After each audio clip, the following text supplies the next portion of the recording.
Hey everyone, welcome back. In this video, I will be telling you about the following topics like integrating Git Bash with your VS Code, why do we use Git Bash, and some features of VS Code. So let's get started. So when you will open your VS Code for the first time, it will be looking like this. So what you have to do, you have to go on the left hand side and select extensions option for it. When you will select the extension option, type Python here.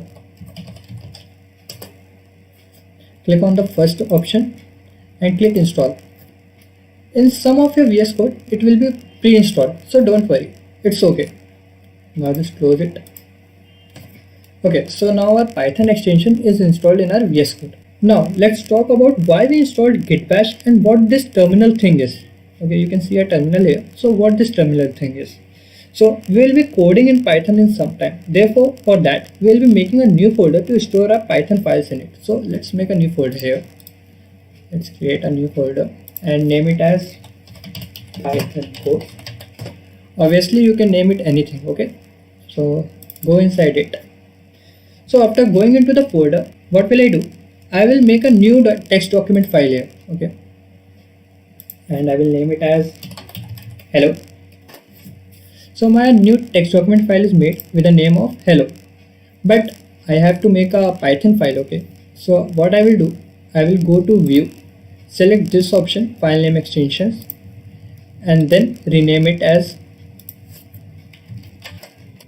hello.py. Then yes, now you can see that a Python file is made. So like this, I can create a Python file and start coding in it, but this procedure isn't convenient for developers. Well, what developers do is that they create their files through terminal. That's because when you will be coding professionally, at that time you will be having so many folders open and it will be too hectic to go back and forth to create files.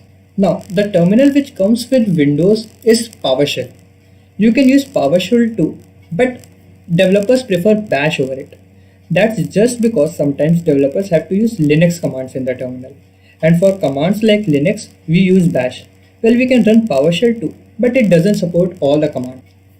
Now let me distinguish a little bit between Bash and PowerShell. For meantime, I am just closing this window. Okay. Now when I will right click in the folder, you will see an option of open with code. Just click on it and you can see that by this way we can open that folder in our VS Code. Okay, there is one way more through which we can make a new Python file. Just right click here and click on new file. Now hello2.py. Just don't forget to mention the extension here. Okay, otherwise it will just make a simple txt file. You can also make a new Python file by clicking here and naming it as hello3.py. Okay, but the developers don't do things like this. They use commands instead of doing things like this. For example, for making a new folder, what they will be doing, they will be running their terminal and will be typing mkdir new Python. You can see by typing this command, a new Python folder is made. You can also see the changes in the folder also. By using these commands, we can save our time and work of navigating between the windows. In short, you can do anything from these terminals. You can create files, folders, delete files, run files, etc. Right now, we are using PowerShell.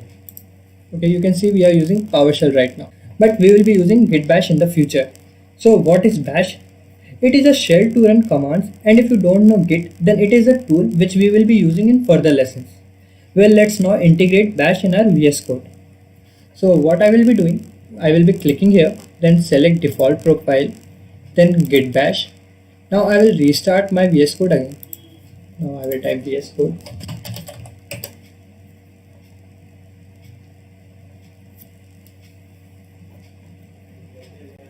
Now you can see my terminal has changed to Bash. Okay, that's how you have to integrate your Bash into your VS Code. Okay, so for now, we'll be talking about features of VS Code and we'll be learning the Bash commands in the next tutorial.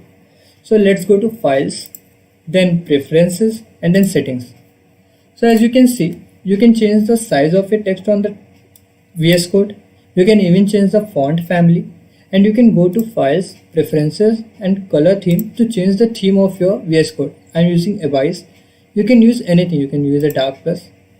You can go for the different are there. You can go for the red one. There are so many text editor there.